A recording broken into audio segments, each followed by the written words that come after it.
Magandang umaga po sa lahat ng mga taga-subaybay ng ating YouTube channel.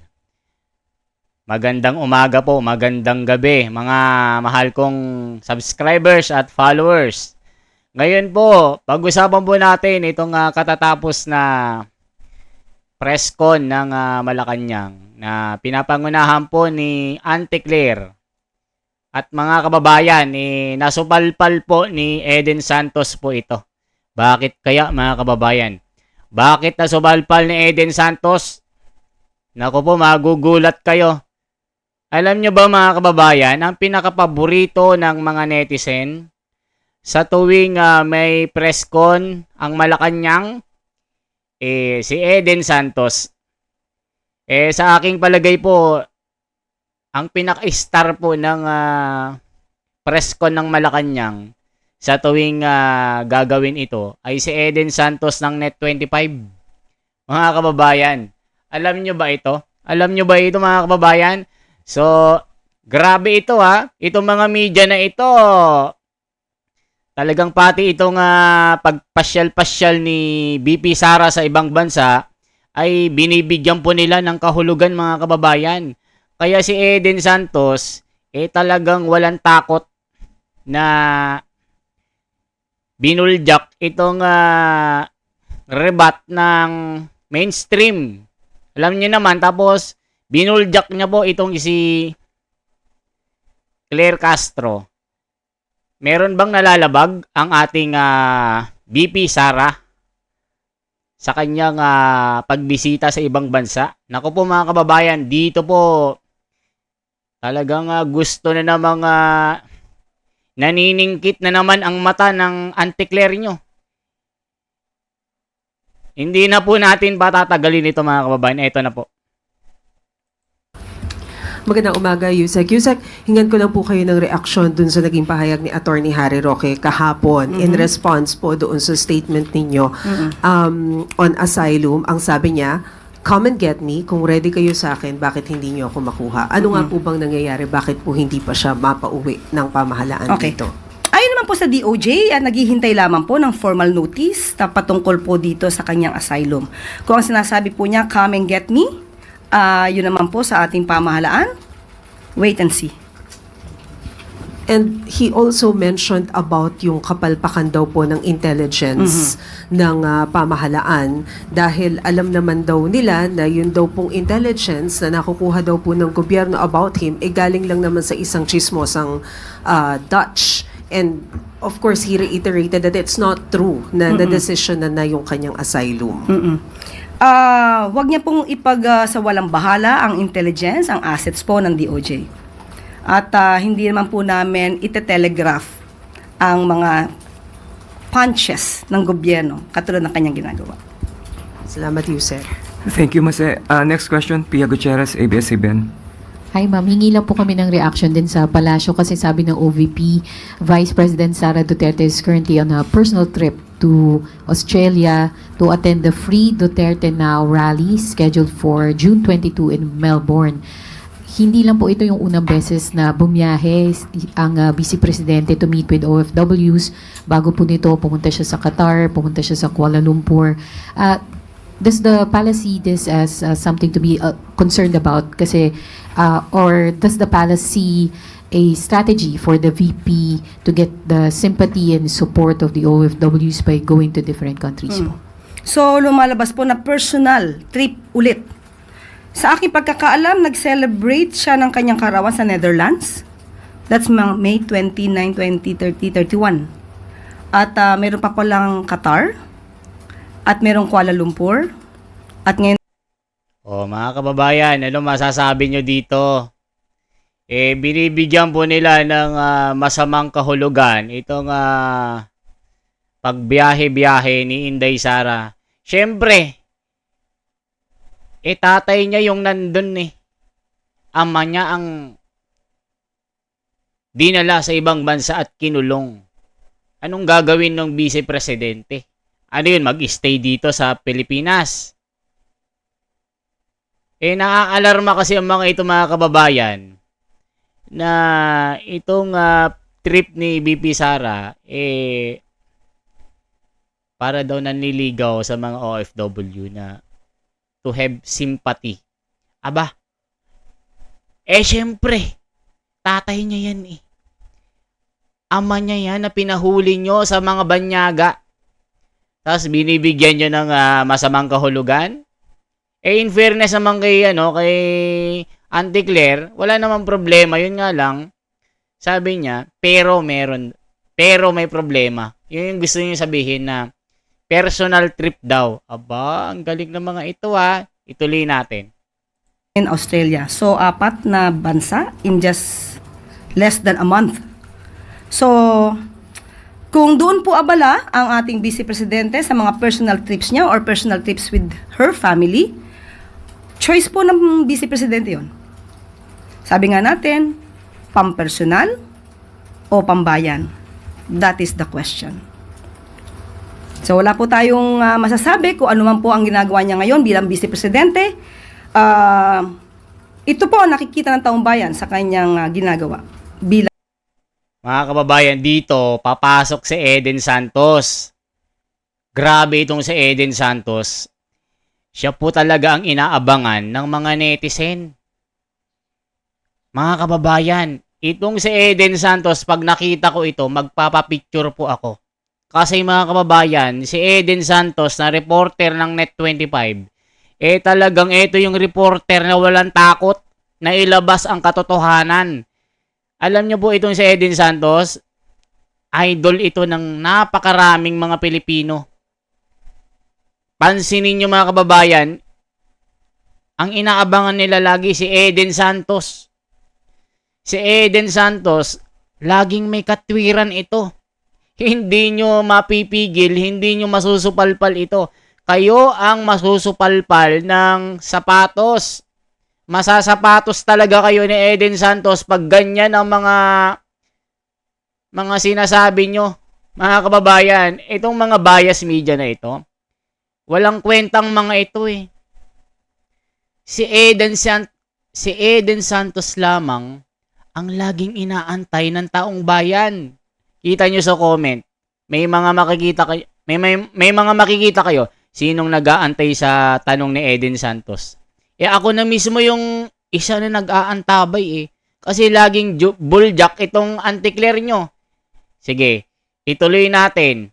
Tatanungin ni Eden Santos, meron bang nalalabag ang ating ikalawang Pangulo na batas sa pagpunta-punta sa ibang bansa?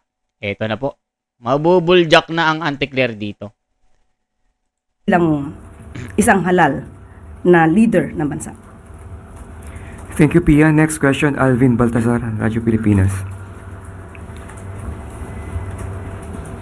Undersecretary, magandang Mamaya, hapon po. antayin nyo. With the meetings you have mentioned, mga diniluhan ni Pangulo, do we expect investment pledges and business agreements to be signed sa panahon ng working visit niya sa Japan? Actually, hindi pa po kasi tapos ang pakikipagpulong ng ating Pangulo sa mga Japanese corporations at iba pa pong mga korporasyon na maaari po makatulong sa ating bansa. Hintayin na lang po natin ang anuman ang i-report ng ating Pangulo sa kanyang pagdating. Pero ito po ay ginawa ng Pangulo hindi para magbakasyon, kundi para magtrabaho. At ito po ay para sa taong bayan dahil makikita po natin ang kanyang mga kausap ay patungkol po sa turismo para mapalaki pa po, mapagandang ating turismo at para po rin pasinayaan yung ating pavilion sa nasabing World Expo. Wow. What's up guys? My name is Erwin Javier and Antayin nyo po si Eden Santos mga kababayan. Antayin nyo po si Eden Santos kasi talagang mabubuljak itong mga media na ito at si Manang Claire. Nako, antayin nyo po. Nako, dito kayo makakakita ng matapang na reporter mga kababayan. Matindi itong si Eden Santos. Idol ng bayan ito. Walang makakapigil dito mga kababayan. Walang makakapigil kahit sinong Poncio Pilato. Wala pong makakapigil kahit sinong Poncio Pilato dito. Mga kababayan, eto na. Eden Santos, ang idolo ng bayan. Eto na po. Salamat po, Yusek. Eto na.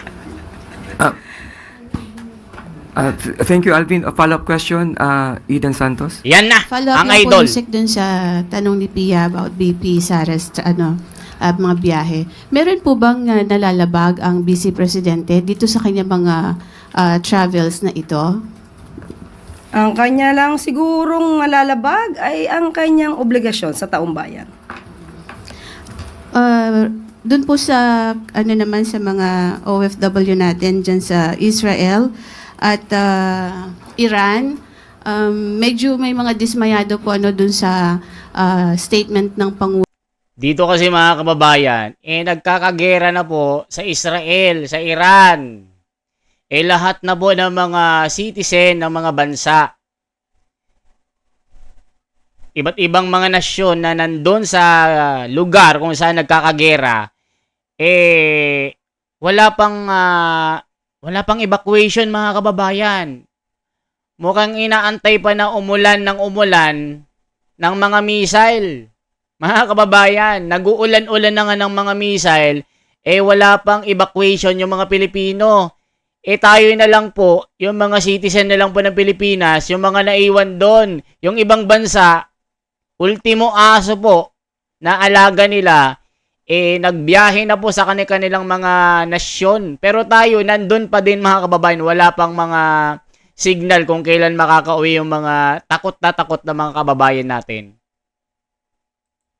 Na depende dun sa desisyon ng bawat individual or bawat pamilya, po yung pag-repatriate or pag-evacuate sa kanila.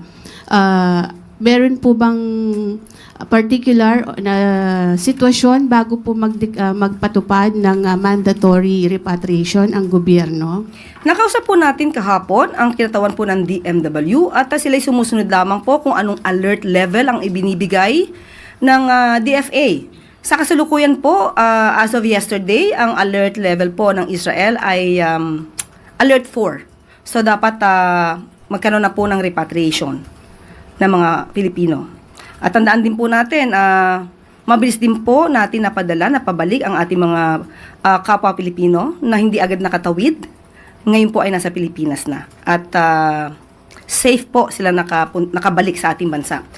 As of yesterday, ang Iran po ay level 2. So, mamaya-maya lamang po ay hihingi natin kung may update po patuloy. Mga kababayan, antayin pa ba natin na yung mga shelter na mga tunnel ay sumabog bago tayo magpaalis sa mga kababayan natin? Naku po, ngayon pa lang, gawin nyo na yan. I-evacuate nyo na lahat yung mga kababayan natin dyan. Huwag nyo nang antayin na magkaroon ng alert level 4, antayin nyo alert level 10. Level 12. Di napulbos na yung Israel doon. Napulbos na lahat ng mga Pilipino doon. Yun yung kinakadismaya ng mga netizen. Bakit wala pang repatriation? Tama ba ako mga kababayan? Yung ibig sabihin, evacuation ng mga Pilipino kasi nagkakaroon po ng gera itong Iran at Israel. Antayin nyo ba na na sumali pa ang China, Russia at USA? Mga kababayan, at itong mga tahanan na shelter ng mga Pilipino, mapulbos. Pag yan, alam nyo na. Nagsisimula pa lang yung gera, nakauwi na yung mga Pilipino. Tungkol po sa level or alert level na ibibigay po ng DFA. So sa ngayon po wala talagang pangangailangan na i-evacuate na natin yung mga Pilipino. Well, in fact, yung mga sa China, sa US, yung kanilang mga citizens ay pinalilikas na po. Kung ganyan po ang kanilang desisyon, meron naman po rin tayong desisyon at ito'y naaayon naman din po sa pag-aaral ng mga ahensya natin. So hintayin na lamang po natin kung ano. Ayun nga, sinasabi ng netizen, antayin ba natin na magpaulan ng 5,000 missile ang Iran, ang China, ang Russia at Amerika? Paano pag napulbos na yung mga Pilipino dyan, saka kayo magde-decide?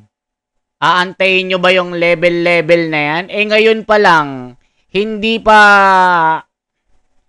yung lumalaki yung gulo na meron pang lupa na matatakasan, meron pang mga shelter na hindi pa naaabot ng missile. Saka kayo gagawa ng evacuation pagpapauwi ng mga Pilipino pag wasak na yung mga shelter natin? Eh yan ang kinakagalit ng mga netizen eh. Mga kababayan eh. Matindi po ito mga kababayan na. Tuloy natin. Ano pong sasabihin na alert level ng DFA at yun po ang susundin natin. Ang binabanggit po na dahilan, last na lang, yung binabanggit po na dahilan ng ating mga OFW ay kaya sila nag-decide na magstay doon kung saan bansa sila naroon, either Israel or Iran, dahil po yung pangambang pag-uwi nila sa Pilipinas ay wala po silang aabutang trabaho. Ano po masasabi ng gobyerno dito? Wag naman po tayo maging masyadong negatibo. Marami pong ginagawa ang Pangulo para makapagbigay ng trabaho sa ating mga kababayan. Maraming salamat, Ethan. Reminders lang po, isang question sa isang follow-up lang po. Next question, Maricel Halili, TV5. Yusek, follow-up lang yun tungkol sa Japan trip. May we know why is it not open for media coverage considering that it's a working visit? Actually po, ang naging dahilan po dito, nagkaroon po ng last-minute decision ang Pangulo na tumuloy po sa Japan. Hindi man po ito nasabi para po O mga kababayan, ang masasabi nyo? Ay nako po. Ito na ang sinasabi natin.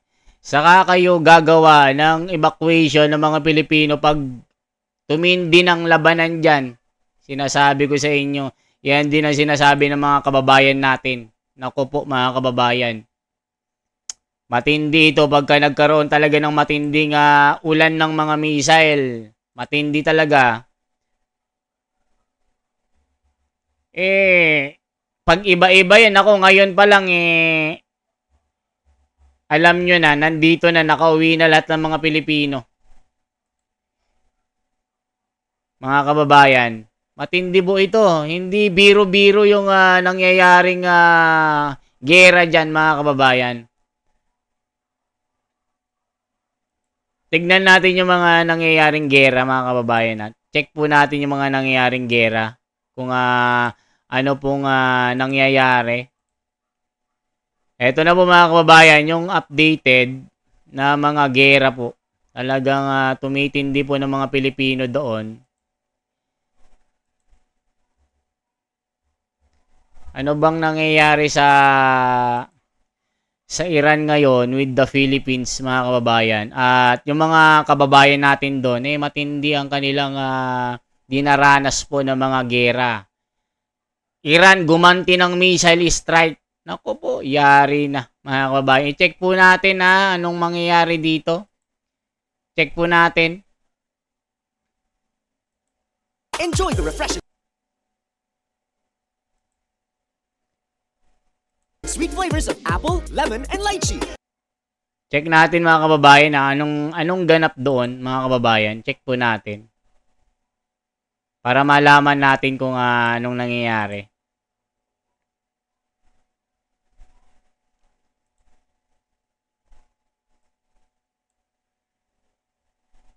Eto na po, makikita lang natin kung anong nangyayari. Atake ng Israel, Iran naman ang gumanti ng missile strikes. Sa gitna ng pagsiklab ng bagong hidwaan sa gitnang silangan, ang ilang Pinoy sa Israel nangangamba sa kanilang kaligtasan. Ang kanilang kwento tinutukan ni JP Soriano. O nakita nyo, umuulan. Yung mga kababayan natin dyan, problemado, nangangamba na anumang oras ay mabagsakan ng malalaking mga missile, mga quitis ng Iran, itong bansang Israel. Napakarami mga shelter. Alam natin may mga shelter dyan. Pero pagka nabingo ka dyan, wasak yung tinataguan na shelter na prinobide ng Israel sa mga Pilipino. Tignan po natin, talagang matindi po ito mga kababayan. Sunod-sunod na dagundong at sirena ang narinig sa Tel Kita Aviv, nyo yung mga Israel. missile? Mga sirena. Daan-daang ballistic missile ang pinakawalan ng Iran bilang ganti sa mga missile Nakikita nyo mga kababayan, daang-daang mga missile ang lumilipad sa ere, sa kalangitan. Parang nagiging Christmas light sa gabi. Yung pailaw. Yun nga lang, missile po na sumasabog. Kaya yung mga Pilipino dyan na nangangamba at kinakabahan, nag-aantay po sa ating gobyerno na magkaroon ng evacuation para makauwi agad. Hindi aantayin pa na magkaroon ng level 10 alert. Yung ibang bansa, simula pa lang ng gera, pinalayas na yung mga citizen nila eh. Yung Amerika, pinalayas na lahat, pinauwi na lahat. Yung mga turista na mga ibang nasyon, Japan, Korea, kung ano-ano pang mga bansa, kung makaalis lang sila, maging safe sila para hindi madamay sa gera ng Israel at Iran. Ang mga Pilipino nandun, nangangamba pa din na nasaan na yung rescue ng Pilipinas? Nasaan na? Uwing-uwi na kami. Ayun, naantay natin na magkaroon ng matinding gera pa, maging level 10 pa. Grabe ito Missile strike sa kanila ng Israel. Sinala ng Iron Dome Grabe, defense no? system ng Israeli Defense Force ang Nakikita nyo mga kababayan, dumadagundong ang kalangitan. Akala mo paghuhukom na. Akala mo nandyan na yung pailaw ni Kristo. Mga kababayan, ibig sabihin magulo na yung ganyan. Ayaw mo pang paalisin yung mga Pilipino? Anong level na inaano nyo? Nakikita nyo ang langit, daang-daang mga missile ang pinapaputok. Ano yung antayin yung dumiretso sa mga shelter na nagtatago yung mga survivor dyan? ilang Iranian missile.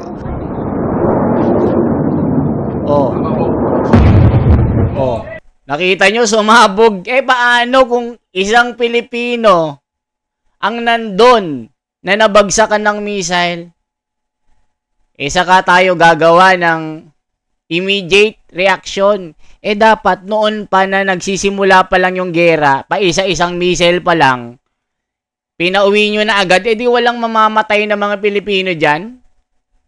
Antayin nyo ba na dadanak pa ang dugo ng mga Pilipino na nabagsakan ng missile? Saka tayo mag-evacuate? Yan ang kinagagalit ng netizen, mga kababayan. Bakit wala pang iba? Wala pang evacuation. Wala pang repatriation. Yan sinasabi ni Eden Santos. Ano ba ang gagawin ng gobyerno? Kasi nagkakagera na wala pang napapauwi. Ay, maganday tayo ng ng level. Ba't yung ibang bansa nagpauwi na? Yan tayo Bagamat may mga nakalusot at bumagsak sa iba pang bahagi ng Israel kung saan mga kababayan, ano ba? Magantay tayo ng bagong taon na libo-libong mga missile ang bumagsak dyan sa lupain ng Israel. Binabakbakan na sila ng Iran. Sabi nga ng Iran, hindi kami maaawa kahit pang USA o Amerika, si Donald Trump nagbabala na. Sabi ng Supreme Leader ng Iran, we never give up until the last breath of the Israeli will not fall down. Yan ang sinasabi ng ng Supreme Leader. Sinasabi natin kaya galit na galit yung mga netizen ang dalawa ang naiulat na namatay. Ayon kay Iranian Supreme Leader Ayatollah Ali Khamenei, ganti nila ito sa naunang airstrikes ng Israel sa kanilang nuclear facilities. Ayon sa ilang source, hindi bababa sa 20 senior commander ng Iran ang nasawi sa naturang mga kababayan, Israel kasi ang unang umatake. So ngayon, itong opensa, ganti ng Iran, daang-daang mga missile ang pinapakawalan ngayon. For God's sake, pauwiin nyo na yung mga Pilipino. Kaya mga kababayan, anong masasabi nyo dito sa usapin na ito? Kailan ba kikilos ang gobyerno na pauwi ng mga Pilipino? I-comment nyo ba ang mga reaction nyo mga kababayan? Once again, ako si The Wonder sa Philippines, ang inyong kabayan sa pagbabago laging maghahatid po sa inyo ng tunay na balita.